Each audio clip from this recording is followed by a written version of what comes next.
الباب الثاني: مقدمة عامة في الاقتصاد الهندسي. ليست الأنشطة الهندسية من تحليل أو تصميم هدفًا في حد ذاتها، بل هي وسائل لإشباع حاجات الإنسان. وعلى ذلك فإن الهندسة ذات شقين: شق يختص بالتعامل مع المواد والخامات وقوى الطبيعة المختلفة، والشق الآخر يتصل بحاجات البشر. ولأننا نعيش في عالم محدود الموارد، تصبح الهندسة بهذا الشكل وثيقة الصلة بالاقتصاد. وعلى هذا يصبح من البديهي أن تقيم المقترحات الهندسية بدلالة القيمة والتكلفة قبل أن يشرع في تنفيذ أي منها، ويصبح كذلك أن تكون الجدوى الاقتصادية متطلبا أساسيا لأي تطبيق هندسي ناجح. تعرف الهندسة بأنها المهنة التي يتم فيها ومن خلالها تطبيق العلوم التي تم الحصول عليها بالدراسة مع الخبرة والممارسة العملية بشكل مرشد وعاقل وموجه لاستنباط طرق وأساليب لاستخدام الموارد والطاقات الطبيعية بشكل اقتصادي لصالح نفع ورفاهية الإنسانية. العملية الهندسية: تمر العملية الهندسية من وقت اعتبار حاجة معينة مطلوب إشباعها للإنسان حتى يتم تحقيقها بمراحل متعددة كالآتي: 1. تحديد الأهداف الموضوعية.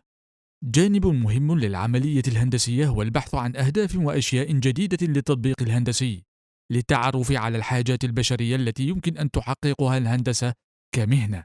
فمثلا في مجال الاختراع لا يعتبر النجاح نتيجة مباشرة لصنع آلة أو جهاز جديد فقط، بقدر ما يعتمد على مقدرة هذه الآلة أو الجهاز في تحقيق إشباع حاجات الإنسان.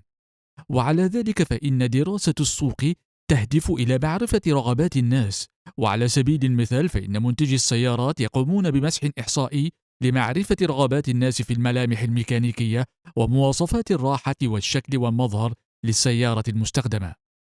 2. تعريف العوامل الحيوية. من أهم عناصر العملية الهندسية كذلك تعريف العوامل المحددة والتي تحد من تنفيذ أو تحقيق هدف معين مرغوب فيه. طالما أن هذه العوامل قد عرفت، فيمكن اختبارها لحصر العوامل الاستراتيجية التي يمكن تعديلها لإزالة معوقات النجاح في تحقيق الرغبة المشار إليها. كمثال الموقف الذي يواجه سائق لوري عندما يجد صعوبة بالغة في تحميل صندوق ثقيل. يتضمن الموقف 3 عوامل: قوة شد الجاذبية الأرضية، كتلة الصندوق، ومدى قوة الرجل في التحميل. باختبار هذه العوامل نجد أنه لا تجدي أي محاولة في تقليل الجاذبية الأرضية أو كتلة الصندوق، إلا أنه يمكن الحصول على رجل أقوى، ويفضل منطقيا التغلب على الحاجة إلى قوة تحميل أكبر باستخدام آلات تدعم قوة الرجل. وتأتي أهمية تعريف العوامل الاستراتيجية من أنها تجعلنا نركز الجهد على تلك المجالات التي يكون فيها النجاح أمرا محققا ويسيرا. 3. تحديد الوسائل. يأتي تحديد الوسائل كخطوة منطقية تالية لتعريف العوامل الاستراتيجية، بالضبط كما أن هذه العوامل ضروري تعريفها كخطوة تالية لتحديد الأهداف.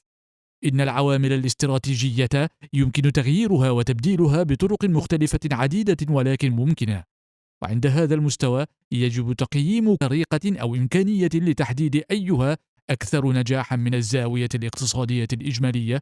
وإذا كانت هذه الطرق تقع في نطاق المجال النشاط الهندسي، فيمكن وصفها أو تسميتها بالمقترحات الهندسية. 4. تقييم المقترحات الهندسية. يكون المقترح الهندسي الواحد أو تجمع بشكل معين من عدة مقترحات ما يسمى بالبديل، ويعرف البديل بأنه حل قائم بذاته ولا يعتمد على غيره لمشكلة هندسية معينة أو لتحقيق هدف هندسي معين. وبصفة عامة فإنه يمكن تحقيق حل لمشكلة أو إنجاز لعمل أو هدف هندسي من خلال عدة مقترحات أو بدائل، كل منها تثبت جدواه من وجهة النظر الفنية. إلا أن البديل أو المقترح الأكثر فائدة أو المرغوب فيه بشكل كبير هو البديل الاقتصادي، أي الذي يتم تنفيذه بأقل تكلفة. وهنا يظهر عدد من العوامل التي يجب اعتبارها في تحديد قيمة أو تكلفة البدائل الهندسية. ذلك أنه عندما يتطلب الأمر استثمار أموال للإنفاق منها على البديل، فإن قيمة الزمن للنقود يجب اعتبارها، وذلك من خلال مفهوم متوسط العائد من الاستثمار الموجه الحلال في خلال فترات زمنية سابقة لنفس نوع الاستثمار والعمل الهندسي، وعندما يتم تشغيل ماكينات ومعدات وأصول ثابتة أخرى يصبح استهلاك هذه الأصول أمرا مهما. وكذلك فإن أجور العاملين عامل مهم في المؤسسات التي يديرها الأفراد، وبالطبع فإن المواد التي تدخل في إنجاز البديل تمثل عاملا مهما قد يؤدي إلى ما يسمى بتحليل السوق ودراسة للسياسة التموينية. هذا وعند إنجاز البديل المقبول ونجاحه فسوف ينتج دخلا صافيا يصاحبه بالضرورة إضافة ضريبة دخل على تكاليف البديل المدروسة. 5. المساعدة في اتخاذ القرار. المرحلة الأخيرة في العملية الهندسية هي اتخاذ القرار بشأن أمر تنفيذ البديل المرغوب فيه، وهو أمر مستقبلي. وعلم الاقتصاد الهندسي يقدم مفاهيم أساسية وإرشادات وتوجيهات محددة لطرق تحليل رياضية بسيطة ذات صلة بالعوامل التي تم مناقشتها في البند السابق، ومفاهيم وإرشادات ومعالجات عامة للعملية الهندسية على وجه العموم.